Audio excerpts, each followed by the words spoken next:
Hi, welcome back. I'm Susan B Lochocki, running for President of the United States as a write-in. And this is my Matter Studio. Welcome. It's Talk Tuesday, part 4 on my platform. And here, I just finished up talking about taxes and mom and father's pay. And then now I'm going to talk about schools. So get back into schools a little bit. There is a difference between public and private schools. Now, in my program, private schools can continue. That's fine. But the public schools are where the public money goes. And for me, these things called charter schools, they don't work in my program. A charter school right now, you need to know, you need to decide. Are you a public school or are you a private school? Because under my administration, there's no charter school. So once you decide that, then we'll know how to go forward with you. But anyway, so my focus is on public schools because I'm U.S. government and that's my goal. We want to make the public schools the best in the world. But first, we'll start with just getting into the top 10, okay? Right now, I think we're not good. So we need to focus on that. And that takes people from the neighborhood, people, citizens. We need you. We need you a lot. So, and what I want to say is that I want to make it mandatory that all U.S. citizen children and green card citizen children need to go to public school for at least half the day. That means morning. All will go to public schools. All. Not just some. And even if you go to a private schools will only be in the afternoon or at home. But all children, it's mandatory because I have learning that you have to learn. You need to learn to be part of the community and not this secluded group that has, superior ideas. No, we have to come together as a country. It's united for all, not united for some.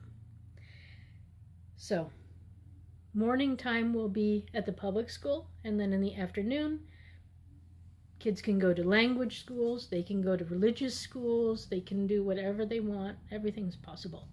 And the other thing that I want to say here is, now, I am not against prayer at school. What I am against is prayer by one religious group and forcing it upon others. So what I am for is in homeroom, when you first get there, to have a moment of silence. I think moments of silence are perfect. So everybody can pray in their own way, in their mind, to whomever they want, or if they don't pray, but then they meditate, they can meditate. But it's silent. That's the trick. So if you believe in Jesus or Muhammad or Buddha, you can all spend that time. It should be, 3 to 5 minutes long. And everybody just relaxes and breathes and prays in their own way or meditates in their own way. So I am for prayer at school. Absolutely nothing wrong with it. And I am for saying the Pledge of Allegiance at school, too. For me, I always found it funny that we are pledging allegiance to a flag. Shouldn't we be pledging allegiance to the country or to each other? I don't know. Just let's think about that. So, but I don't mind. I had to do it all the time. Pledge of Allegiance was on the daily roster. And then also we had to sing a song. You know, we had to sing. Did we have to sing the national anthem? Or no, I think we sang like "Oh Beautiful" or something. I don't know. So no, I think that's fine for me. I don't mind it. I like it.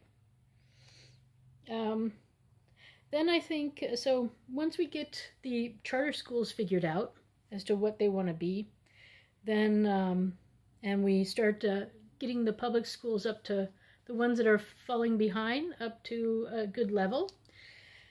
And, you know, this is all job creation.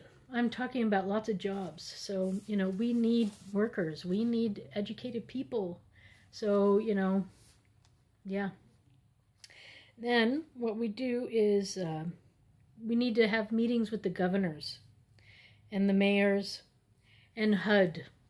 Yeah, the Housing Urban Development meetings. We need to get them all working together. Then taxes on luxury items. And it's time to start, the churches have to start paying taxes. Temples, churches, religious organizations. I don't know how it became this way that you're not paying taxes, but no. The little guy shouldn't be paying the taxes. It should be the big guy. And churches are big guys. So it's time to turn that around and get the right person being taxed.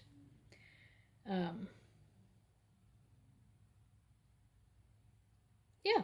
So I think, you know, that's it. My idea is to get everybody involved in the government a little bit, in their communities, libraries. There's going to be libraries for, you know, lending libraries for books, as we already have, but then there's toys, there's cars, there's lots of shared things that we can have, tools, all sorts of things, so that not everybody has to go out and buy all the things new too.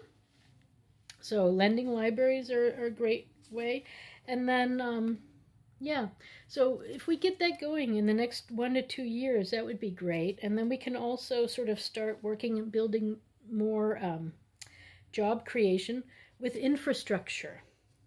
So, you know, we really have a crumbling infrastructure, so we need to get that going too. Parent training. And then we also, it's going to be 250 years of the United States. And it's time to get that going too.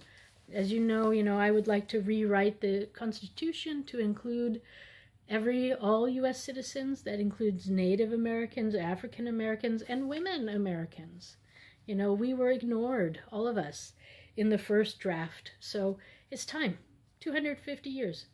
A lot of governments who have been around a lot longer than us, they have new constitutions periodically.